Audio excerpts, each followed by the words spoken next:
am the director of the Humanities for the Public Good grant, Mellon funded grant at the University of Iowa. And I am thrilled today to be joined by leaders of Humanities Labs and Humanities Lab programs from across the country as we consider how we might do this at University of Iowa. So I thought we'd start by just going around the circle and each person just very briefly introduce yourselves, and then we'll go through one at a time and talk in more depth about the labs that we're involved in. And I'm just going to go around my screen. Valentina, do you want to start us off? Sure. Hi, I'm Valentina Rosas Krause. I'm an architectural historian. I did my PhD at UC Berkeley, and so I'm going to talk about that experience with the labs there. I'm currently a postdoc in history of art at the University of Michigan in a very special program called Collegiate Fellowship, which is a postdoc followed by a tenure track job at this university. So in the fall, I'll be transitioning into that with a joint appointment in history of art and architecture. Thank you. Rita. Hi, my name is Rita Chin, and I am a faculty member in the history department at the University of Michigan. And I've also, for the last 4 years, been serving as associate dean, or one of 5 actually associate deans at Rackham Graduate School here at Michigan. Thank you. And Monica? Hi, I'm Monica Boyd. I'm currently the senior program coordinator for the Humanities Lab here at Arizona State University. I learned about the lab and the founding director, Sally Kitch, back in 2017 when I was still earning my PhD in 19th century culture. So a little bit of history, a little bit of literature there. Definitely all humanities. And now I'm working full time to help coordinate the lab. Thank you. And Susan.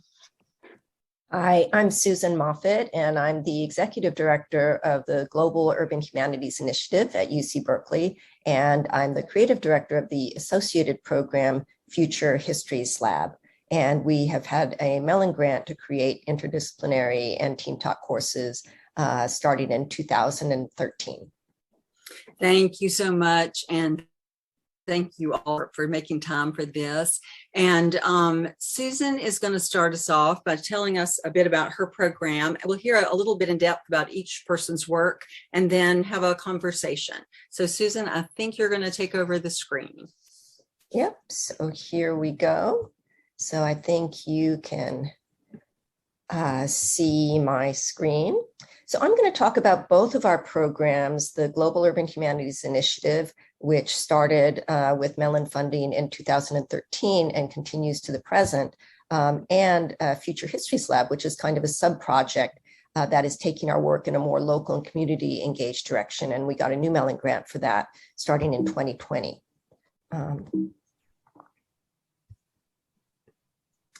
So we are a joint venture of the Arts and Humanities Division and the College of Environmental Design at UC Berkeley. And we are part of the Urbanism and the Humanities program at Mellon. And our co-PIs are Tony Cascardi, Dean of Arts and Humanities, and Jennifer Walsh, who are Dean of the College of Environmental Design, both recently retired, but still very involved. So I'm having trouble getting my screen fully visible to me. There we go. So over the course, I'm going to talk first about the Global Urban Humanities Initiative. And we've created 26 courses, and they are all interdisciplinary, most of them team taught. And we included faculty from a really wide range of departments: American Studies, Architecture, Art History, Art Practice, City Planning, Comp Lit, English, Film, Italian, Landscape Architecture, Music, Film and Media, Rhetoric, Spanish, Theater, Dance, Performance Studies. So really across divisions as well as departments. And we've had participation in our small classes. These are all small studio style classes by more than 330 students from even more departments. And our faculty have been split evenly between the College of Environmental Design and Arts and Humanities. And so some of the teaching teams that we've put together include faculty from performance studies, co-teaching with somebody from city planning, rhetoric professor co-teaching with someone from architecture, theater plus landscape architecture. You can see that the combinations are really kind of making leaps across disciplines. And the combination of these methods and habits of thoughts has been really interesting. So what we've done over the years is, in addition to creating the courses, is to sponsor symposia, produce publications and exhibitions. We had a fellows program, and we continue to offer both graduate and undergraduate certificates in urban humanities. Our program started out just as a graduate program, and we've expanded into undergraduate. So we're here today talking about humanities labs. In our case, we call them humanities studio courses, because that's the tradition of architectural studio pedagogy that we come out of. And so that's the terminology we use. And concretely, each of our studio courses included 2 faculty from different disciplines, about 12 to 16 students, 1 teaching assistant, a travel budget, and in many cases, a studio classroom. So you can see with the help of the Mellon Grant, these were very well-resourced classes, and they were very exciting. So just to explain a little bit about what we mean by studio pedagogy, it starts from the space of the studio. That is, this room that is occupied not for an hour or 2 of seminar each week, but 24 hours a day for a semester. The students and faculty, each person has their own desk. They have the walls to put their ideas up on the walls. And you can see there's an accumulation of knowledge that is public and shared. Similarly, the work products are iterative, and they are, students are studying, making, presenting, revising, iterating over and over through the semester. And it's also important that the feedback is given not just from the professor, but from invited guests and critics, which is also a big part of the architectural studio pedagogy tradition. And so that kind of iteration and public presentation, and the fact that every student is seeing every other student's work and seeing the feedback instead of written comments on a paper being handed back to a single student. All students are seeing all the feedback all the time. In addition to that studio work, field work was an essential part of our courses. And we sent students to southern China, which is where this picture was taken, to Los Angeles, to Lagos, Nigeria, Mexico City, the US-Mexico border, and until COVID prevented it, Berlin, and Valentina is going to talk about that later. But the point of the field work was that we were combining methods of urban observation, which are frequently used in urban design and urban planning, and ethnographic techniques from anthropology, although these were not in-depth ethnographies because these were relatively brief encounters. But what we really wanted was students to situate their work. So you can see that this student, who happens to be an MFA student, drawing is his way of thinking and of recording. The neighborhood is studying him just as much as he is studying the neighborhood. And also, obviously, his presence is causing a change on this street corner. And the experience of this street corner is also changing him. So some of these questions of positionality were really core to our goals of learning and doing the field work. Humanities approaches, we did read and talk and study text. And that was, I think, something that added a lot for the architecture and planning students to have time to kind of slow down and think more carefully before leaping into action. And that's kind of what we were combining was, interpretation and intervention. So we were asking the architecture and planning students to kind of slow down and not leap to, creating solutions too quickly, because I'm a city planner, and city planners tend to see cities as assemblages of problems to be solved. And we wanted students to think of cities, as the sum of many human experiences and not just a set of problems. And at the same time, we were asking the humanities students not necessarily to speed up, but to take the leap into intervention, to say you can touch things, you can intervene, you can make a public intervention, an exhibition, a performance, and not just observe. And we wanted to make sure to create a space and support for students to do that. So our courses created exhibitions, installations, performances, publications of various sorts. and also a variety of maps and apps and augmented reality, virtual reality, and websites. That was the Global Urban Humanities Initiative. In 2020, we started Future Histories Lab with the goal of establishing more long-term, non-extractive relationships with communities in the Bay Area. Our work continued to be project-based and to be even more public-facing than the Global Urban Humanities work. So we started with the communities. We wanted to produce things that were useful to the communities. So we asked our community partners in both our undergraduate and graduate courses, what can we produce that would be of use to you in your work, whether it's community organizing or other work that you're doing?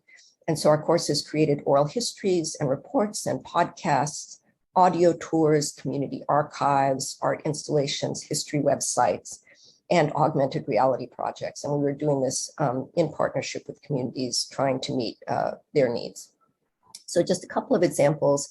We collaborated with a community organization that was using the goal of reestablishing a neighborhood library as a organizing principle for the community. They were also creating a Black Liberation walking tour, and our students created a set of oral histories of this activism for the group because that's what they said they needed. Another class looked at the temporary murals that had gone up on boarded up storefronts in the wake of protests following the murder of George Floyd in 2020. And the students created an app that if you go to, for example, the site of this photograph, which is now just a storefront because the mural has been taken down, if you aim your phone at the storefront, you not only see the mural that used to be there, but you hear an interview with the artist who created it. Excuse me. We also work with community archives groups to teach students not just to use archives, but to help build them. We have a course this semester taught by Sue Schweik, who's professor of English and a disability studies scholar, in which students are going to be looking at the history of eugenics research at UC Berkeley and the process that went on of othering human beings, and to mark the places where this happened on the Berkeley campus. So they'll both be studying the history and sharing it publicly so that people know what happened at this very spot. They're going to be doing that through an audio tour. We have another course this semester working with the historic site in Oakland, looking at, excuse me, urban agriculture and pollinators from it through a lens of equity and inclusion. We have a course also that's going to be looking at public history and public space, in which students are going to, again, use the UC Berkeley campus as a place to imagine alternative monuments. And we've presented a storytelling, place-based storytelling speaker series that has people who are, working at the cutting edge of different kinds of public history storytelling, augmented reality tours, and so on. And by bringing practitioners in, we're giving students a sense of where they could take the knowledge that they're gaining in our courses. I also taught a course that created a mile-long landscape-based history at a landfill. If there's more time later, I'll talk about that. But it's another example of how we took our research and gave it back to the public through installations. Just to kind of touch on a couple of lessons that we've learned across these courses. We learned that students from different disciplines benefit from really explicit support in discussing each other's habits of thought, methods, and skill sets. And I think that's especially important for graduate students who are already kind of getting stuck in their silos out of necessity and out of learning, being immersed in their disciplines. But making time for those discussions is really valuable. It's hard in the course of a semester to have enough time for the iteration and revision and public feedback that benefits these kinds of courses, but it's important. How to translate the insights that students gain from field work and the making of objects and experiences and translating that into text-based disciplines is also an important point and can be a challenge. And from the faculty point of view, team teaching takes twice as much work, but is incredibly rewarding. And what our faculty have learned is that they may, in their own work, be using the same readings and words or objects of study, but they have quite different meanings across disciplines. And students have really enjoyed watching faculty, work that out in front of them to say, wait, I don't understand. What do you mean by that? And seeing that kind of productive tension and sometimes misunderstandings and the working out of understandings of language, I think is also something that students have found valuable. So I'll stop there and would love to hear questions now or later. Maybe we're taking all the questions after everybody talks, but thanks so much for this opportunity. Thank you. That was wonderful. And I think we will go through each person's introduction to their work and then I have some questions, but welcome questions from our guest also. And so for another big picture look at labs, Monica, would you mind going next? Most definitely. Let me share my screen. And Susan, thank you. That was wonderful. And I agree with so many of the points that you've made. There we go. Does this work for everybody? Okay. So why a humanities lab? That's kind of why we're here today, right? I need to move my little gallery where I can see all of you so I can actually see my screen. So Humanities Lab, we have our mission and we have our vision, which I've shared here. We exist to inspire and engage students in research-informed action to imaginatively and ethically address our most pressing, persistent, and intersecting social challenges. Particularly with the students that we have now, they are very socially engaged. They want their learning to make a difference. They don't want it to just stay in a classroom. And so that's one of the reasons why we have our labs based around social challenges, which I'll give some examples of that in a little bit later. We also believe in the need for diversity, transdisciplinary collaborative action, which you'll see in our vision. It's important that students learn how to cross the silos. It's important for them to learn their disciplines and become experts in their disciplines, but it's also important that they can learn to work with people outside of their disciplines, because no one discipline is going to be able to solve the problems that we're facing today. Okay. So some people might be curious what learning objectives look like in a humanities lab. A lot of the objectives that we have on our syllabus are focused on research and on collaborative skills. So you'll see here, there are questions that, talk about strategic knowledge and looking for self-knowledge, being able to identify and evaluate the merits of different approaches, being able to synthesize approaches if that's what's necessary in order to tackle the research question that students have, being able to explain and implement the approach, which I think is difficult for a lot of students. So being able to, identify why they chose this particular method rather than this is just the method that my discipline uses. We also want students, because research is messy, to become a little bit more comfortable with the nuances and the ambiguity that comes with research. And so by empowering them in these sorts of processes, they start to become more comfortable with them.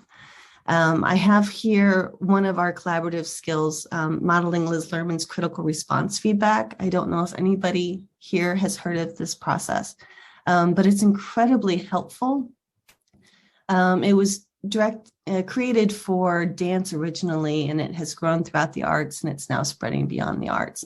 But being able to ask insightful questions that are neutral is both extremely helpful for the person looking for feedback.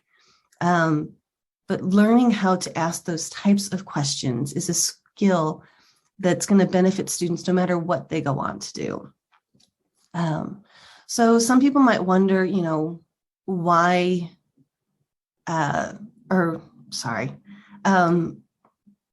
what students' role is in this course, or how can they engage students in the course.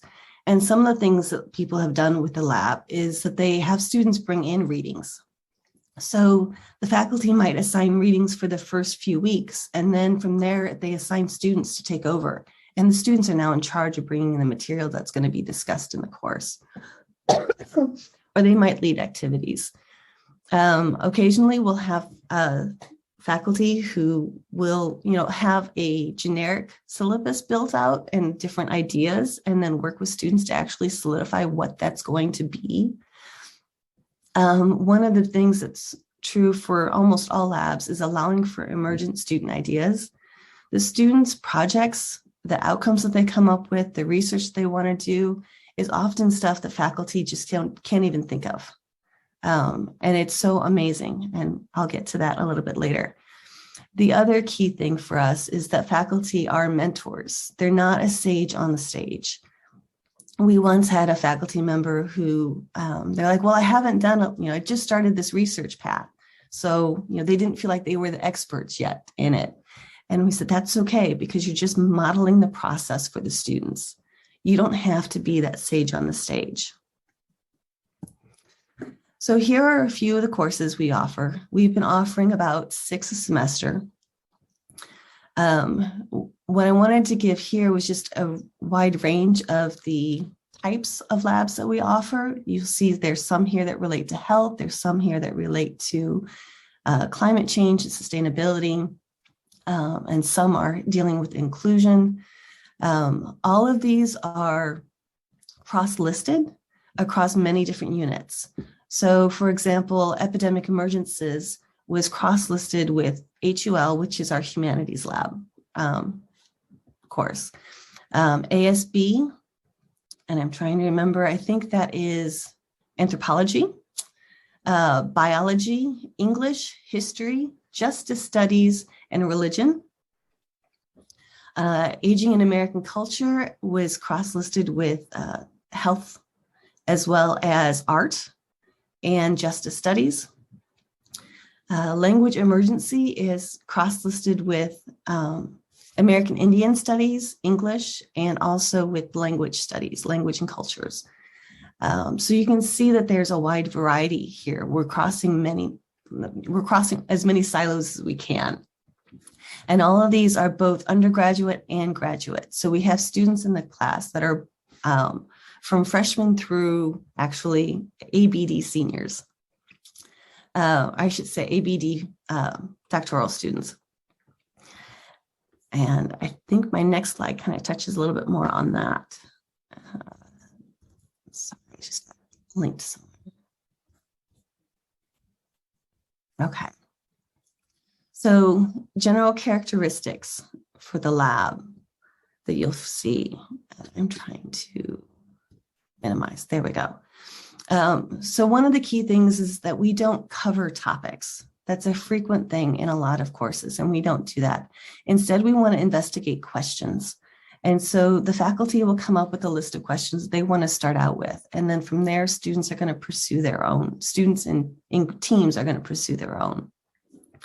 There are readings in these courses, so there's still text. However, the text is more foundational, possibly even inspirational in order to start students down a path. We had faculty who were teaching a lab called Disrupting Disabling Discourses. Sorry, I'm getting over a flu and cough drops and everything. And in their course, they started out with a book that they thought was going to be foundational. And they had all these other readings lined up. But they found that first book was just incredibly inspiring for students. And it actually launched almost every single student team's projects from there on. And so the rest of the reading was almost extraneous because students were doing their own reading and bringing in readings in addition to what was already assigned. So readings are definitely a part of the labs. They inform what we're doing. They're, across the board. Students put their disciplinary knowledge to use, and this is something that was said earlier. We want students to be those disciplinary experts. We want them to practice and become comfortable within their own disciplinary knowledge, but we also want them to learn about the others and to appreciate what other knowledges offer. So students can contribute to course materials and directions. Student teams create public-facing impact outcomes, and I'll show some examples of that here shortly.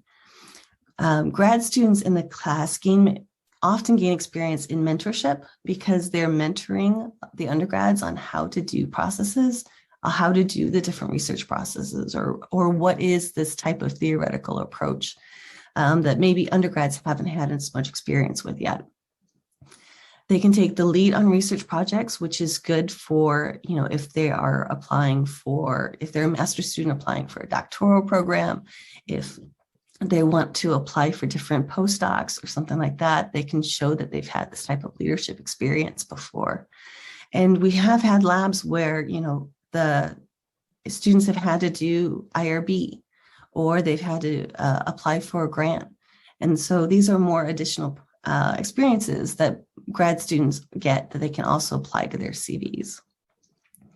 So students, as I've said, they're undergrads, they're grads. They're coming from engineering, they're coming from business, they're coming from sociology, from justice studies, from literature, from history, philosophy to art, as well as the science, biomedical sciences. So they're coming from every direction. And each course is taught by 2 faculty, and they're from different fields as well. What we ideally like to do is have one faculty member from the humanities and then another faculty member from either the natural sciences, the social sciences, applied sciences, or one of the professional schools. Excuse me. And we do that emphasis on the humanities or the arts because they're often overlooked in these large conversations about these grand social challenges that we face. And it's important that the humanities and the arts are included in those conversations because we bring value to those discussions because the problems that we face are human problems. We also include internal and external collaborators or consultants. Some people might refer to these individuals as guest speakers. They can include other faculty, they can include staff, they can be, in the field experts. We have a sustainability lab where they brought somebody in who's been, working in the field of fashion and sustainability. Community groups, we have a lab that's going to be offered in the fall where we're working very closely with the community here in Phoenix that has a very large population of bilingual inhabitants, and they also have a lot of people who are like 50% of this community's population is under the age of 25. And so the community really wanted to focus on ways that we could build youth empowerment within that educational pathways for those students or for that youth community group. We also have done, work with nonprofit organizations, and we're also working on a couple labs in the future that might be working with a government agency or 2. So I mentioned outcomes a few times, and I wanted to give you an idea of what the variety of those can be. So I have here on the slide, there's one that says COVID Latino. And the student group here realized that there was a resistance to getting the vaccine in certain immigrant communities because a lot of distrust with the government, also just not being able to understand what the brochures and the information coming out of the CDC were saying. The students were reading these brochures and even they were struggling with it. And so they wanted to redo the language in order to make it more accessible to people in these communities. And they've come up with the flyers that you see photoed here. The next one to the right says art exhibit, and that was from our Facing Immigration Through Art course. We've actually had 3 Facing Immigration art courses. And in this particular iteration, the students did their own artwork. Most of them were not artists. They learned the technique in class, and then they produced their own exhibit. there was an artist brought in from California, from Los Angeles, who gave a talk at this different exhibit. And then later the students went on to do a community oral storytelling, and they worked with a mural artist, and they designed a mural based off of the information gathered from that oral storytelling event. Just below that, I have a panel of race in video games, and that was done by one of our labs this past fall for deconstructing race. And this was organized by the students themselves, and they brought in both academic experts on race in video games, as well as people in the industry, to have a discussion panel, which was live broadcast and recorded. And I believe that's going to be available on the Humanities Lab website.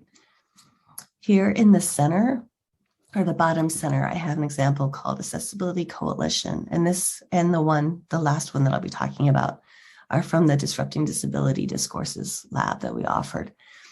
And in the lab, one of the students' groups wanted or realized that there was no ASU organization that supported students with disabilities of all kinds. And so they wanted to create, ASU has these council of coalitions, and each coalition is kind of focused on a different marginalized group. And so they wanted to create their own coalition, but in doing so, they realized that they had to create a constitution, but constitutions by themselves are extremely ableist. And so they had to redesign the genre of a constitution in order to get their coalition even started. They were amazing. They did fantastic work, and their accessibility coalition was approved by the council. And they are now the seventh coalition on the council here at Arizona State University. The very last one I'm just going to kind of briefly go over is mapping access. And this course, the students realized that other universities had an accessibility layer on their sort of campus maps, but ASU did not. And so they did a lot of work, finding out the best way to do it, what they needed, talking with different industry people. And then they found out that ASU does it all in-house. And so they reached out to the person who handles the GIS here at ASU, and they worked with the ADA compliance officer. And at first, the ADA compliance officer and the GIS person were just going to act as consultants. But then it ended up being a team effort, and they became collaborators with this group. And this group mapped 4 Phoenix Metro campuses, Tempe campus, which is kind of its flagship, the downtown campus, the West campus, and Polytechnic campus. And then they created an actual layer of the map that's now available, and people are using all across the board. It's pretty amazing to see that sort of thing happen. And all of those were pretty emergent, like faculty did not plan on any of those things happening. I just want to lightly touch on some of the challenges of creating a lab. The university infrastructure has a tendency to prohibit certain things. It's not that they don't want it to happen, it's just that there isn't a pathway to do it yet. And so trying to figure out new pathways can be challenging. And in another situation based off of university infrastructure is because we tend to be so siloed, and those silos are almost, the infrastructure has almost made them competitive. And so it can be very difficult for units to allow their faculty to teach in the lab, to teach in a course that's not one of their own, because they're already facing their own internal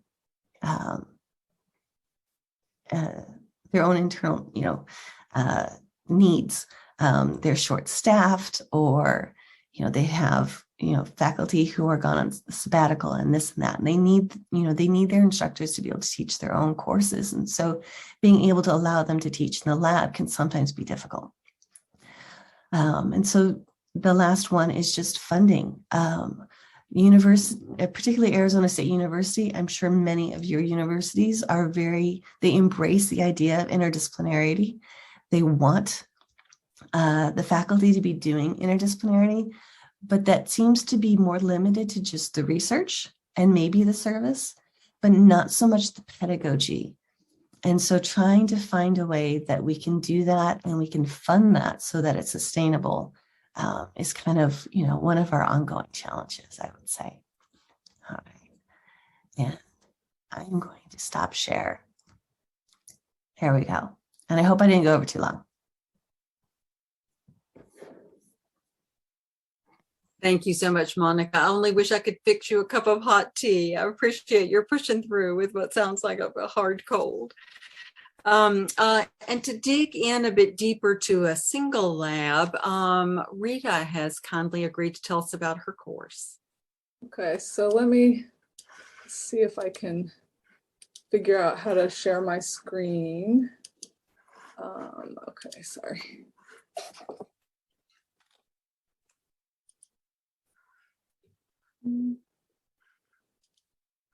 There should be a green box. Yeah, there you go.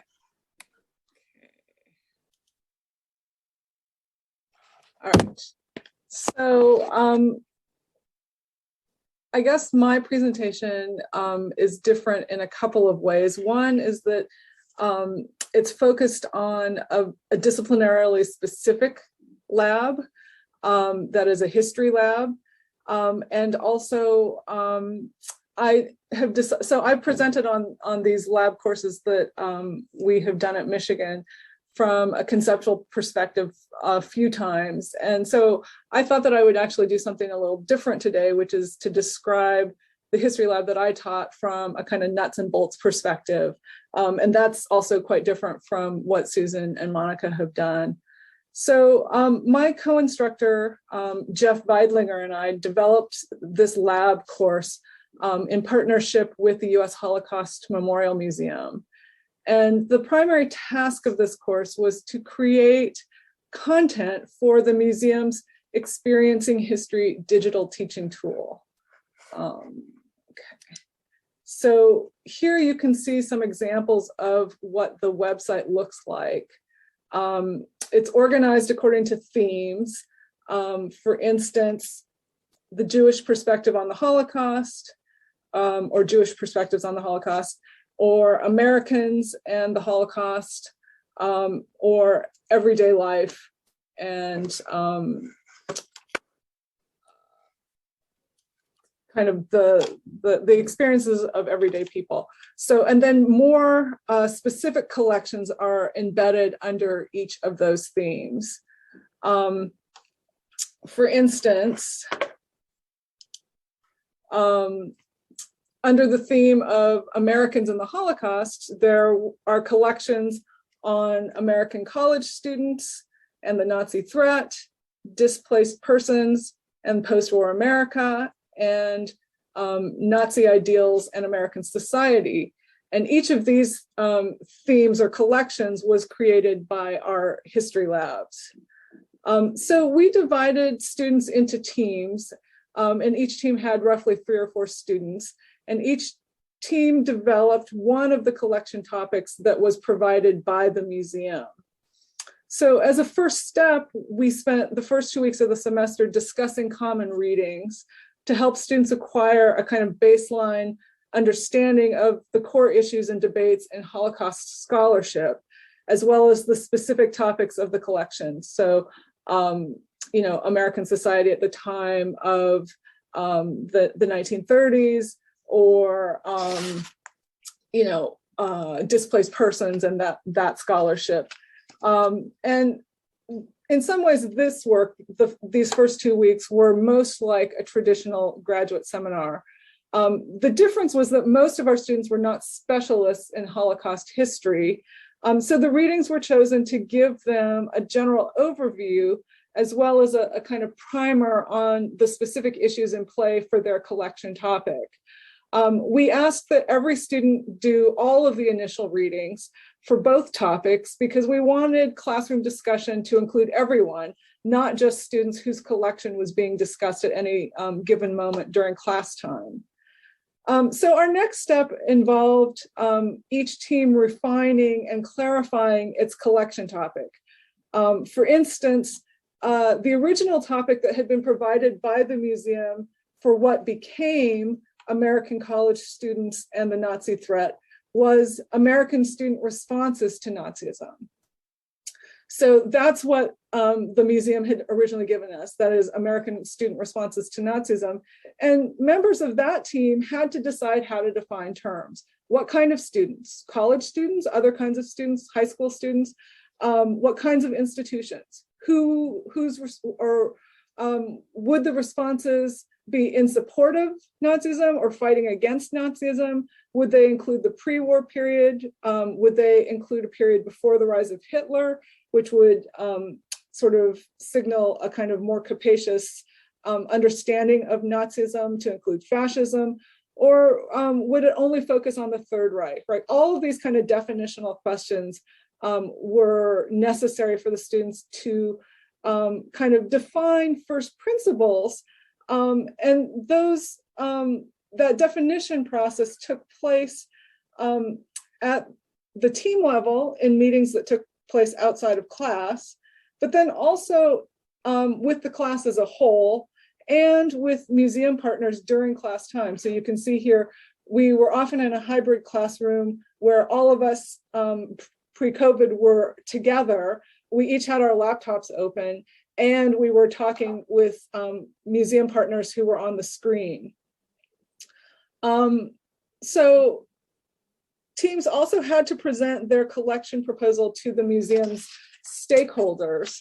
That is the head of research, the head of education, the head of digital experience for approval. Right? And those decisions that they were making in terms of definitions impacted the kinds of materials and documents that they would ultimately choose for their collection, and also impacted what the collection was ultimately called, right? And so you could see that there's a shift in the name from American students' responses to Nazism to what it became, or what it is now as it lives on the site. So once teams received approval for their collection proposals, they searched for documents to include in those collections. And again, this work took place in teams with team members in meetings outside of class, but then also as a collective with the faculty members during class. So in the first week or so, Jeff and I literally were running searches of the Holocaust Museum's own collections, right, on a database using our computers during class time. So again, using the smart classroom technology, where we would all look at the screen together, we could look at the various documents, we would choose one, we would talk about search terms and sort of go through trial by error, pulling up documents, reading them collectively, and assessing them for how they might illuminate key issues within the collection. So just to give you an example, the Strike Against War document was a flyer from 1936 for a student strike that was organized by the American Student Union and created by students at the City College of New York. So this was one of the documents that was ultimately chosen for that collection. And about 8 weeks into the course, the entire class then went to Washington, D.C. to present their collection themes and 1 or 2 sample documents, again, to museum stakeholders. But this time we were in person in the museum. So this experience gave students a more concrete idea and sense of the client, right, that is the museum, allowed them to have in-person discussion and debate about the collection themes and to receive museum stakeholder feedback, and ultimately offered them a chance to conduct hands-on research in the museum archives. And once each team had chosen about 15 documents, we vetted them as a class with our museum partners, making sure that each document added something different and important to the collection theme. And then the teams divvied up the documents, and each student was responsible for writing a first draft of 3 or 4 of those documents. So descriptions that would provide historical context. So for instance, again, oops, sorry, that was bad.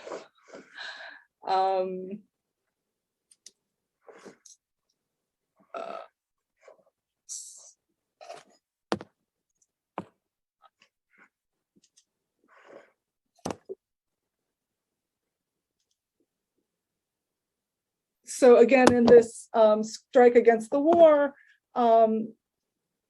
the actual write-up, which you can see on the left-hand side of the screen, included information about each of the speakers that was going to be at this rally, and talked about the American Student Union, what it was, that they were part of a larger political program that was, that the anti-fascist cause was part of a larger political program. And so each draft of these document descriptions was then edited by team members, and then it was passed on for feedback from the faculty instructors, and then it was discussed with the class as a whole, and again, the museum partners. Right? And so then the drafts were submitted to one of the museum partners, who was responsible for providing kind of detailed feedback on things like readability and consistency of voice. Right. So first there's a kind of getting the content right, and then another layer of editing for the kinds of things that the museum actually cared about. And that was a very interesting set of exchanges between the students and the museum partner about how best to achieve the museum's goals in these write-ups. And then finally, teams wrote descriptions for their collections as a whole, explaining how the collection theme was defined, the kinds of definitional choices that they had made, and how the different documents that they'd chosen fit together. And then as a kind of last step, and we only did this in the first version of the course, students were asked to product test their collection descriptions with undergraduates on our own campus. So they would stop undergraduates and ask them to read the description and then answer a quick little survey to try and assess whether students were understanding the main issues.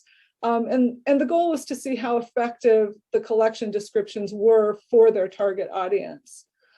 So in conclusion, I just want to draw a couple of contrasts between this lab course and traditional humanities graduate courses. I would say, at least in history, the typical graduate seminar is designed to introduce students to a body of scholarship on a specific topic or set of methods. Its goal is to deepen students' knowledge and understanding of a given field, defined chronologically, geographically, or thematically. But both faculty and students assume that this deepening of knowledge and expertise is really the main purpose of doctoral coursework. We knew, Jeff and I, that this would not be the goal of our lab course, right? The museum didn't want students to be able to explain in esoteric prose the 5 theories of fascism, right? It wanted students to explain how fascist rule affected ordinary people's lives, or how Americans identified with Nazi ideals, right? To be able to identify the important debates within a given topic, synthesize scholarship, and narrate the key issues in accessible prose. So one of the things that I've kind of realized, sort of having a chance to step back from this, is that synthesizing, communicating to non-expert audiences are really important, even crucial skills, but ones that we don't often actually teach in graduate school. We sort of take them for granted and assume that students will learn these skills by being forced to do them. And I think that this is certainly also an assumption that historians have made about how to conduct research.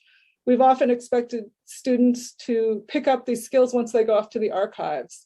But the History Lab actually guides students through the very fundamental steps of conducting research. How do you define a research question?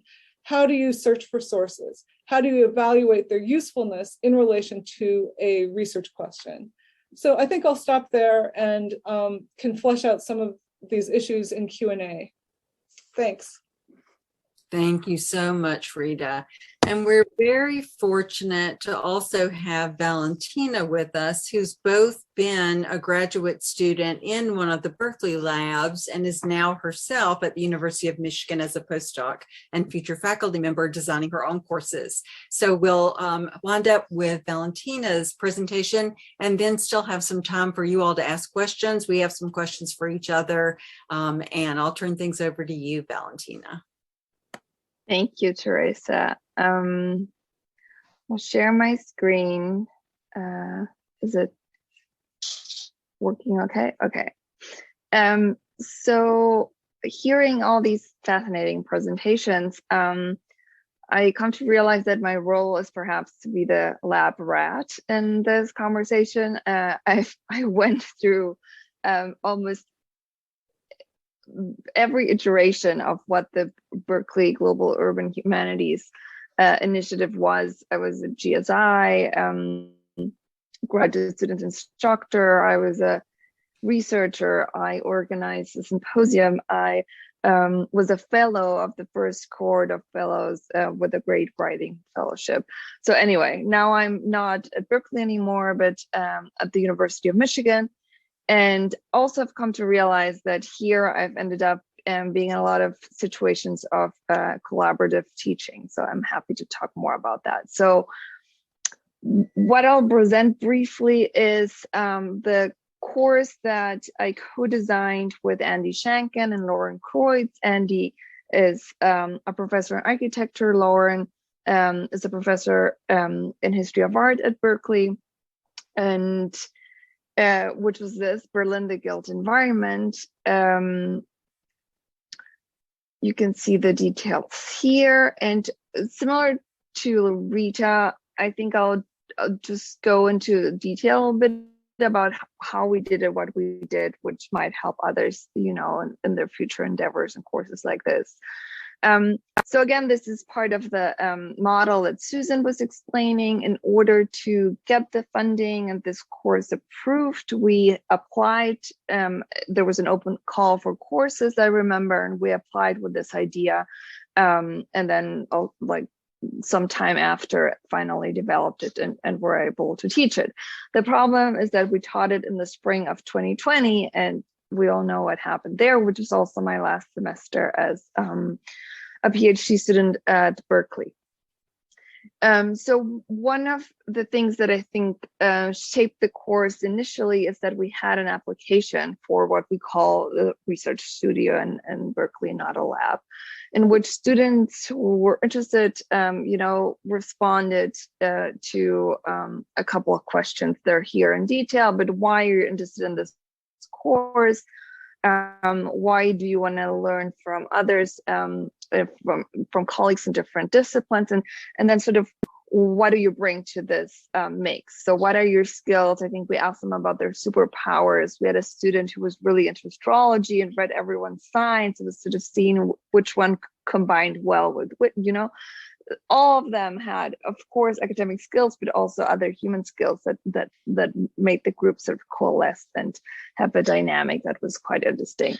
And we also asked them about sort of more the hard skills that one sees in studios like this in the architecture field, which is drawing, mapping, photography, and these kinds of things. German, because we're going to Berlin, and other things. But we said explicitly that they don't necessarily need to have the skills to be in the studio, but we wanted to get a sense of sort of how we're going to build the group. And this is all because there's usually a lot of demand, so one has the privilege to choose the students because it's this is only for 12 students.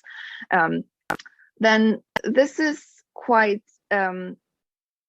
what I try to do is sort of break down the syllabus, and it actually is not really innovative, but when I hear, you know, Rita and Monica talking about their courses, it's pretty similar in the sense that what you see, and this is a cleaner version, what you see in yellow is first 5 weeks of intensive reading to come to sort of common understanding of, in this case, it was about memory in Berlin and how sort of palimpsestic moments of history had their effect on the built environment. So we were not only focused on sort of Holocaust memory, which is the prevalent sort of visual and material memory of the city, but also how immigration and more recently colonialism have influenced, or post-colonial thoughts have influenced this environment. It invited students to think analytically about sites of memory in Berlin, but also to eventually propose alternative readings or propose new monuments or alter existing ones that have intervened the space. This, of course, did not happen because we never went to Berlin, but that's a different story. So we started heavy reading at the beginning, readings on German history, reparation, apology. The course was very closely tied to my PhD research. I spent 8 months doing field work in Berlin. So part of that, how we planned the itinerary in Berlin had to do with my contacts and my sort of work there. We interspersed the first week actually with the guest speaker. We wanted as many guest speakers as possible to sort of open up different readings beyond what the instructors could bring. And we started with a very traditional assignment, which was a reading response in week 2, and then quickly went into what we call the beyond verbal assignments. We're still at this point of the studio doing basically what a normal seminar would do, sort of heavy reading and then discussing them, but the response is not a written essay of a certain length, but the response is sort of opening up different ways of thinking. And I'll show you a couple of examples. I need to move this so I can see my own. Okay. And then we progressed, and sort of these beyond verbal assignments became bigger and bigger, and we asked them to map certain ideas. First, just cognitive mental mapping, and then mapping on the actual sort of maps of Berlin. And then ended up having all these assignments were always revised in the studio format, which is sort of pinning them up on a wall, and everyone discusses, and you present in front of everyone, and everyone gets feedback. And then we concluded this sort of first part of the studio with another guest speaker who was actually a historian of Germany from Berkeley. And then we went full into students' projects. So then at that point, students already knew a little bit about Berlin and had a sense of what topic they wanted to explore. So we started to work on them in certain neighborhoods and divided the center and pericenter of Berlin into different students. We assigned them based on their interests. And then what you see after that moment, these hybrid assignments are moments when the sort of students take control of both the readings and the narrative of the classroom. So they start to become experts in that particular neighborhood and topic. For example, as someone working on Neukölln and German colonialism, for example. So this person is going to start to build a reading list, present that to the group as a whole, look at certain sites, and then another person is working on perhaps, a Holocaust monument to Roma and Sinti in Mitte in downtown Berlin. And so each one becomes an expert in whatever topic they decided to pursue. But every week we come together and sort of do this desk review of what people are working on. And this all culminated in working together towards having the trip to Berlin, which was in the spring, which didn't happen. But I don't want to extend beyond that. I can tell you how we pivoted, but probably no one wants to hear that because that's triggering. This is just the requirements. Just to say, it was these beyond verbal assignments were quite important in the distribution of how students ended up getting their grades. These are some images of what the classroom looked like when we were actually still in person. This was probably February or January of 2020. This is an example of a student presenting readings in a non-traditional way. So if you can read that, we had read Arendt and other readings on evil and German collective guilt and responsibility. And so we see the student presenting, and we've already, have some things on the board. And again, this is, as Susan explained in the other studios, this was our little world on campus. So this was our room. We could leave our things there. Students did not have their own desk because it wasn't big enough. We had this big sort of seminar desk and then these walls to work with. These beyond verbal assignments sort of allowed each student to explore different media. We had students from history of art, students from art practice, students from landscape architecture, music studies, anthropology, environmental studies, and more. So this in particular is the response to readings on reparation by a student from art practice who sort of created this sort of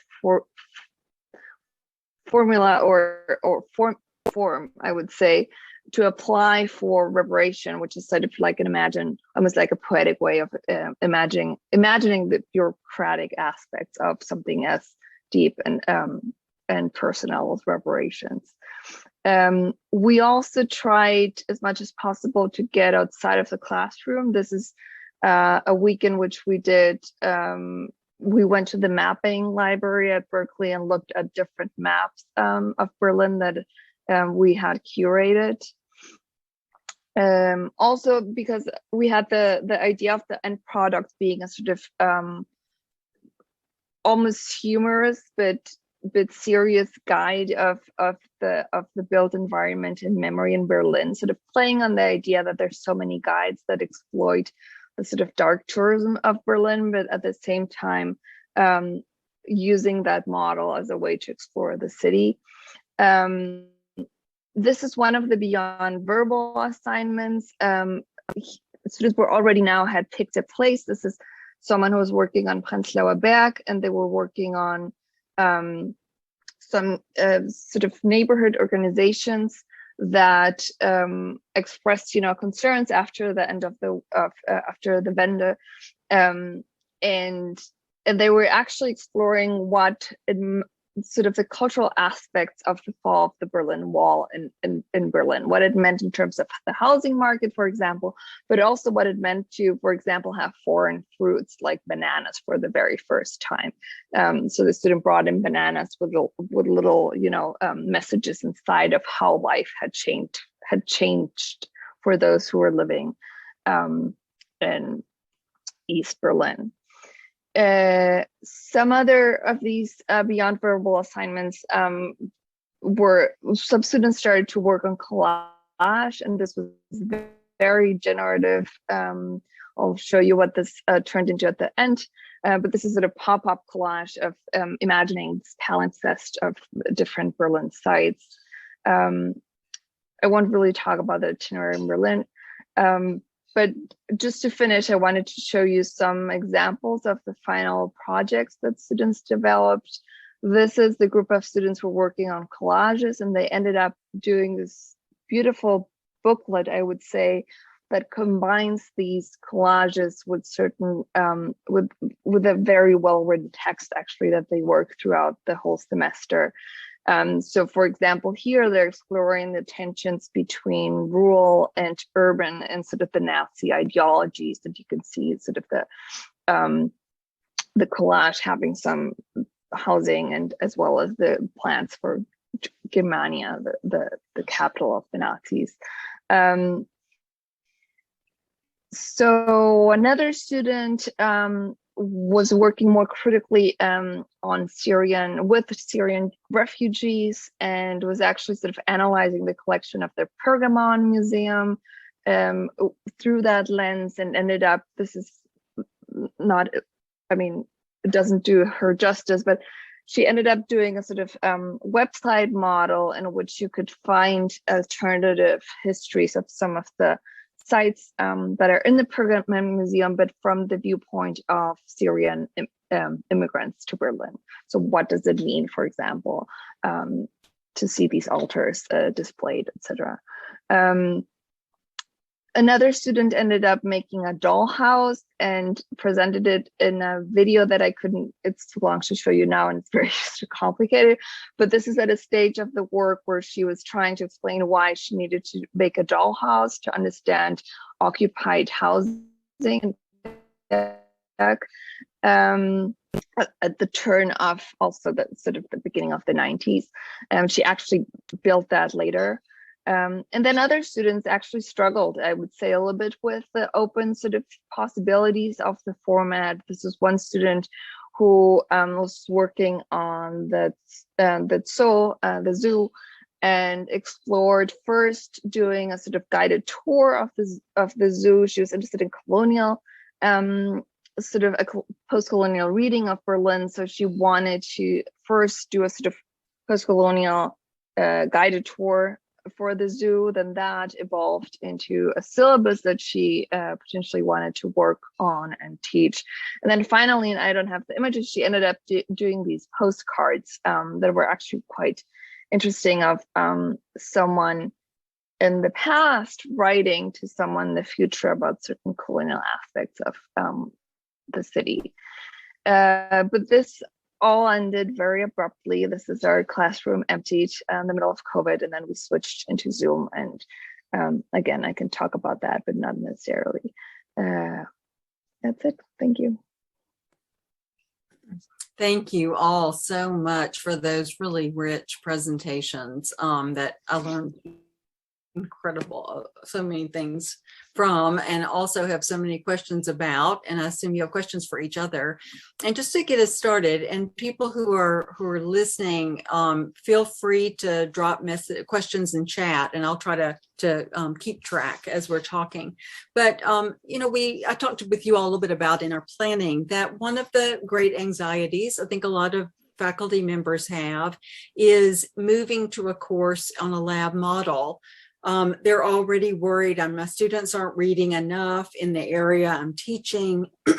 How can I justify giving up a lot of class time to the collaborative work, to the experiential work? And so I'm wondering several things. One, what your goals were, and how those goals, how you talked to yourself and thought to yourself about how about issues of equivalency. And Rita, you might be a good person to start us off on that question, since we heard in depth about a history seminar, but I'd love to hear from others as well. I mean, I'd originally started thinking about this course as a way to teach collaboration, because history is a solitary discipline, and one where reading is done by yourself, any kind of archival work is done by yourself, and obviously writing is done by yourself. And the big prize, of course, are single authored products. And you know, what's become clear, you know, I've done a lot of work with the American Historical Association. They've identified kind of 5 core skills that are really necessary for students, whether they're interested in being faculty in the professoriate or going out to other kinds of careers. And one of the main ones is collaboration. And, you know, I thought there's no place in our curriculum. We don't teach it. We you know, in fact, do everything we can to prevent it in a way. So how would we do that? And then, you know, as I've said in other contexts, what became kind of revelatory to me was that in trying to teach collaboration, what I realized we were doing was really laying the groundwork for students in terms of how to do research. And so that was very much a disciplinary project.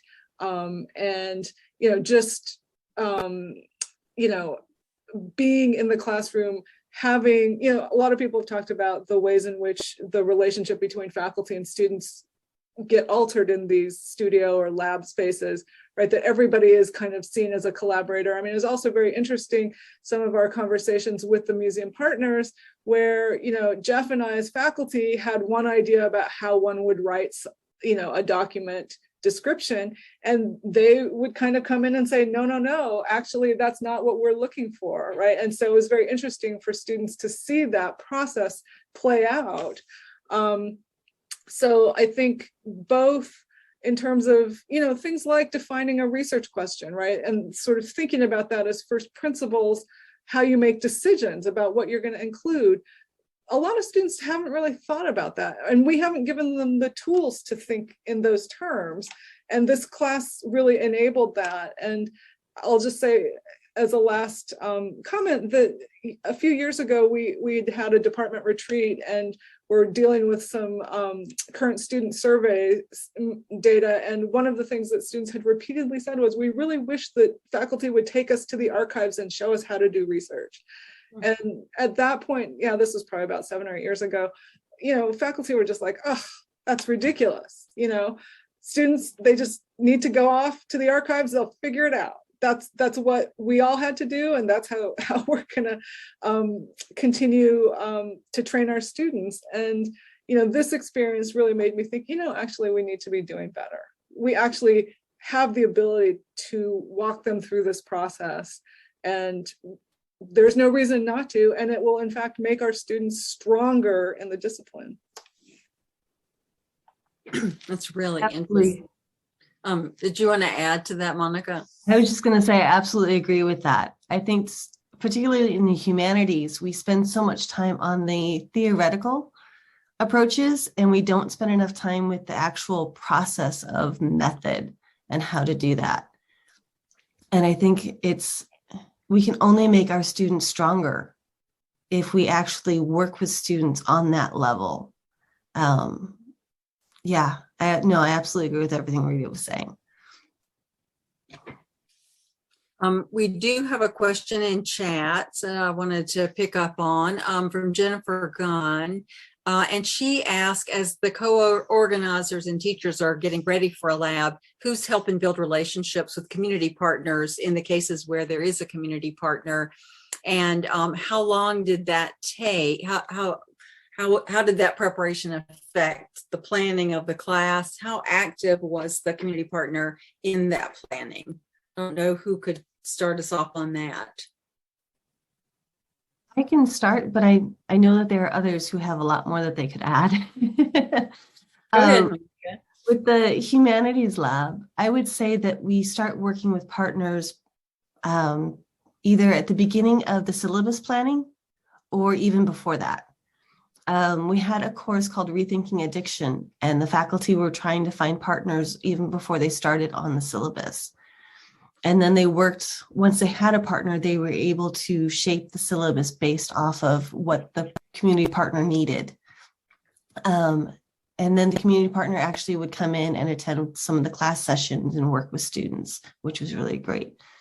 The lab that I mentioned in the fall, where we're working with the community, that one we have a liaison, I would say, to the community. And we started working with them in September of 2021. And the class won't be happening until, it won't start until August 2022. But in the fall semester, we also did some grant writing in order to try and get some more money in order to, improve the outcomes of what students can do for this lab. So I would say, starting as early as possible, if you're going to be working with a partner, so that you can shape what the course is going to be together. And from the beginning onset, what the community partner is expecting, and to start to identifying those relationships is really, really important. I'll let somebody else add their contributions because I'm sure you guys have some rich things to say. I'll jump in here and speak specifically to what we've been doing in Future Histories Lab. And in those courses, we have turned to faculty members and lecturers who have longstanding existing relationships with communities, rather than trying to establish a relationship for the purpose of a course, just because in terms of the need for trust, the university has had a long and troubled history of relationships with communities because they have felt that it has been an extractive relationship. And so we have worked with instructors in our courses who often have decades-long relationships in the communities, often serving on the boards of or being on the staff of the community partner. So it's more that the community partner is providing the instructor in some cases.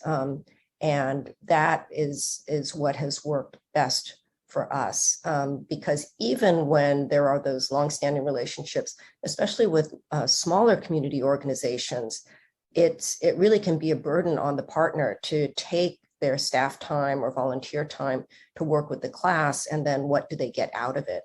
And so I think one of the real challenges of community engaged work is having respect for the time and the expertise of the partner, and really thinking about what makes it a mutual relationship. You know, I was really impressed hearing Rita talk about that partnership, because that is a very substantial, you know, well-resourced partner organization that, you know, that spent an enormous amount of time with your students, and then also hopefully getting something concrete out of it. So, you know, a large organization can define the scope of work and be very clear on what they want to get out of it, and know how much time they're going to have to put in to get something useful out of this relationship. And that they may have goals of training the students, not just of getting the work products out of the students. So I think, you know, these are all things to think about in terms of working in partnership with organizations off campus.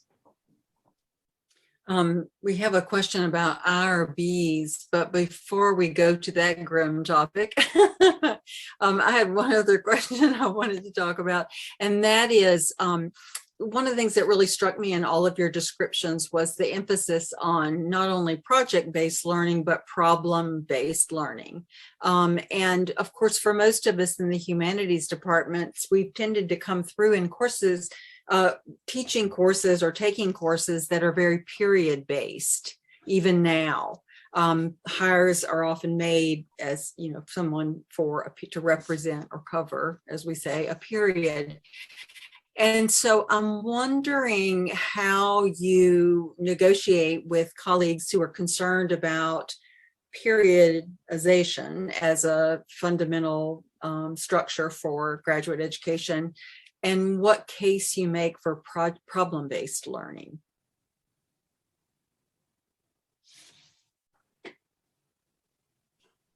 Or would make now. I mean, I would say that we have definitely encountered resistance in terms of the history labs in the department. You know, one of the accusations that has been made is that the overall pedagogical project is one that really serves contemporary needs, contemporary history, US history. And so that's something that we have been very conscious about. I mean, I think there is a way in which that's true, but I don't think it is necessarily, it doesn't have to be that way. And so I have a colleague now who has a trove of kind of like archives around a specific London building that had been, you know, this is in the medieval period, and she has all of these kind of archival sources. And so she's going to create her own history lab around those sources, which, you know, she has access to because she's, I guess, digitized them all. That's a way to bring other periods into play. You know, language is also an issue, obviously, with the course that Valentina was in. German was probably at least desired, but it doesn't sound like it was also required. That would be, you know, one of those other things that sort of depends on how you organize the course, but could be worked around, I think. Yeah, and I mean, part of it is what value is there in organizing courses by periods, like time periods. You know, what is it that you're trying to achieve in that approach? And I think Rita brought up the other, you know, the good point where these labs or studios can be, you know, we may think of them as like contemporary problems, but all of our contemporary problems are based in a lot of history. And so we can't ignore that. So the epidemics emergency class that we had, one of the scholars in that course was actually a Renaissance literature scholar. I'm talking with another faculty member right now who is considering a lab on white supremacy, the MILF the myth of Western civilization being, based off of or requiring the sort of white supremacy ideals. And he is a classicist. So I think, there's a way that we can still get all of that rich material and all of those rich things that we want from courses that are covering periods in courses that are also about problem solving. It's just the way that we look at how we want to approach the courses. Do we want to, do time periods? Do we want to do something where students are more investigating something? And I think in both ways, we can cover the same material. It's really helpful. And really, I think helpful to people to hear that people from across different historical time zones, periods are able to find footing in these classes. We only have about 10 minutes, so I'm going to ask you, I'm just going to throw into the ring several different questions, and anyone who wants to go for one of them. One is the IRB question. And what kinds of courses have required IRB, and how that affected your timing, especially moving into public-facing humanities. Another person asks, thanks you all for the presentations, for one thing, but then also asks that, says at her school, she's trying to start to get the ball rolling, as she puts it, on Humanities Lab-like courses, and asks if you have advice or if you have resources to recommend to win over concerned faculty or administrators and students, for that matter. So I wonder if any of you would comment on either the very pragmatic IRB question or the more inspirational and aspirational question. If any of you all had to deal with IRB, maybe that's the simple way. Oh, I was going to jump into the other one. Well, I apologize. I think we humanists are very good at dodging IRB, so I'll dodge it yet again, and we'll jump to the other question. Karen, if you want to email me, Karen, I'll talk about it with you. But I'm curious how, like, the History Lab and the Urban Futures Lab, how you guys initially started. Because I can talk about how the Humanities Lab here at ASU started. And I can, there was this, how do you create something that spans so many different disciplines, so many different units? And I don't know if that's what Kate has in mind with her conception, or if she's thinking of a much more, easily placed unit within like a college. And so I guess first I want to hear a little bit from Rita and from Susan about how they started theirs. And then maybe we can talk about a more, like, how do you initiate something like this?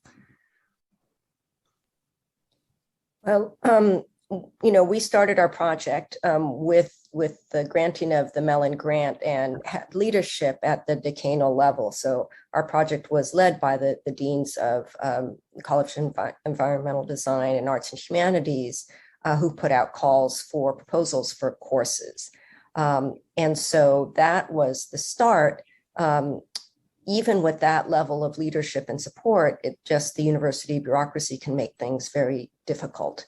And so for somebody just starting out, I would say you can think about starting a program, or you can just think about starting relationships. Is there a simple and less well-resourced way to work with a colleague in a different division or different department that you can, as part of your regular teaching load, work together, and whatever is simplest in terms of cross-listing a course, whatever is simplest in getting together some funding for guest speakers, bringing in experts. Our program was a big tent, and a very complicated tent, and it's been fantastic. But I think without really substantial support, it's hard to pull that off. And yet I see there's a lot of creativity going on just when faculty members get together with each other or with an off-campus partner. So it's kind of scoping your ambition to really what's doable and what are your goals in collaboration. Yeah, I mean, I would agree.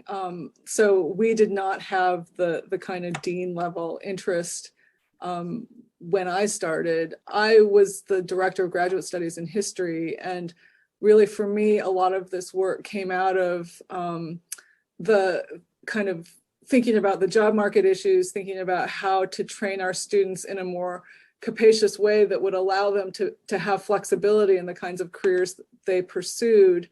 Working a lot with the AHA and its career diversity initiative.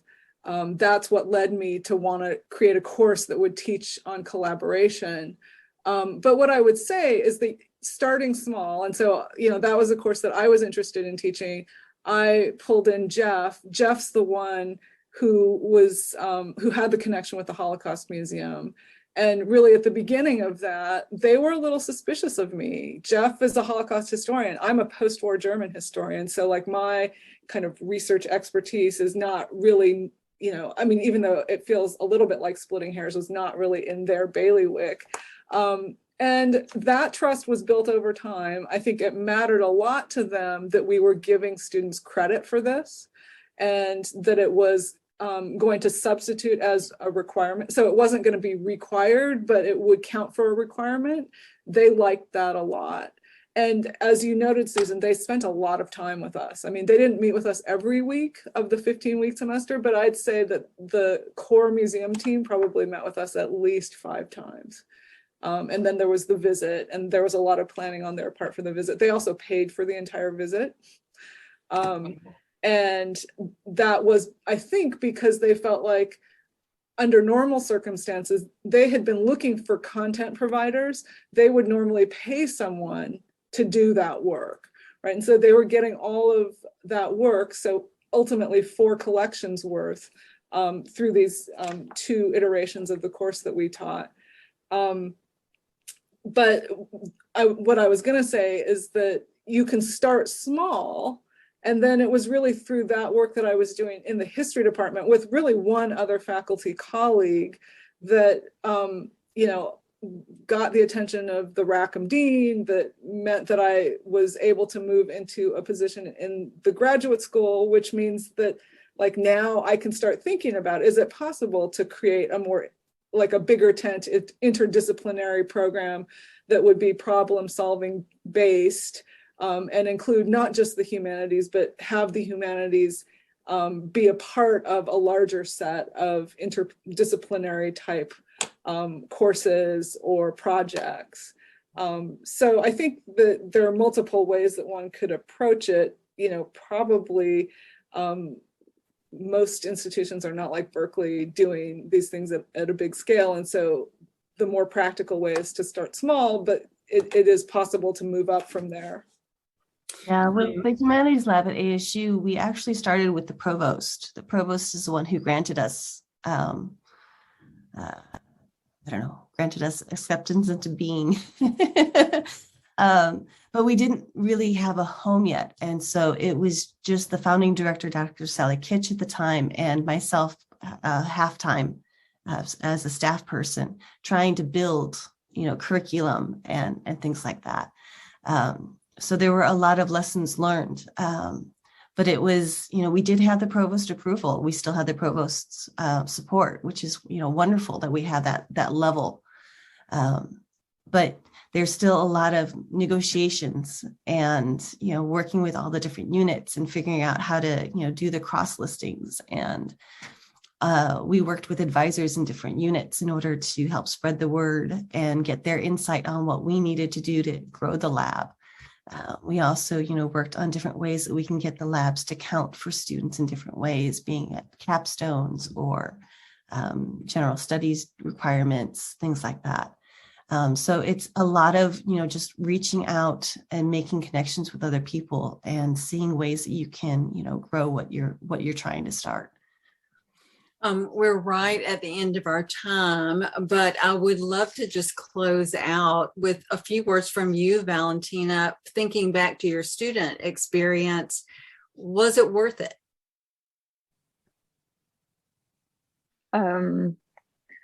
Well, yes, absolutely. I think I'm, when I say I'm a lab rat, I'm a product of all these efforts that Suzanne and others initiated at Berkeley. And I'm maybe not the best example for diversifying my career path because I ended up being at a university. But I think we haven't talked enough in this conversation of the impact it has on graduate students. And I can speak to that very well. I think it shaped my research. It shaped the way, it made me a better academic citizen in the sense that I can be at a table with anyone from a big university like the one I'm at now and understand and sort of really engage with the research and understand where they come from, could imagine collaborating with. It gives me, more range in the possible things that I can imagine doing as an academic. But of course, it also opens doors for people outside academia. I imagine, Rita, your students now have, a line in the CV in which they can speak to public engagement, public history, and those are, I think, to be quite honest, that's the future of how of the people that we are training, and I think that's actually something really positive to think about public scholarship and to have that encounter and engagement early on. And I think these problem-based and also product-based courses, many of the courses at Berkeley ended up with a publication. In many cases, that's the first publication of a student. And that's a breaking, it's a breaking point. Now they can imagine themselves applying, submitting to different journals, imagining kinds of print and other projects. So I think it really opens up many, many, many doors, even when it's not even remotely close to your interest. I was part of that studio that went through the Pearl River Delta in China. I do not study China. I do not study villages. And I learned so much, and so much of my field work in Germany and Argentina, I had lessons with me of that time that we spent, living in a village in Guangzhou. And students see that. I think one of the questions was saying if students are skeptical. In my experience at Berkeley, it's quite the opposite. If there was more funding, more courses, students would come and come and come. It's a kind of experience that I speak for the cohort of PhD students at Berkeley that I saw, but it was something that everyone is looking for, because we know that academia is changing, and this is part of, I think, a way that one can envision a different way of doing research, but also contributing to larger public goals. That's wonderful and really inspiring, Valentina. Thank you very much for those comments. I'm so grateful to all of you for being here, grateful to the people who visited with us. And the University of Iowa, here with our Mellon funding, we are going to offer groups of faculty and students and community partners the opportunity to design humanities labs in summer workshops. And so there'll be a call very soon for applications for this summer for a couple of teams and another couple of teams next summer. And we've decided that we're not only providing money to the teams, but also funding to departments as a good faith effort of saying we appreciate the willingness to experiment in this way with on-load courses, with courses in your department. So more about that for University of Iowa colleagues. But in the meantime, thank you all so much. I learned a great deal. I'm so grateful to know you're out there, and I hope we can stay in conversation. Thank you, and bye, everybody.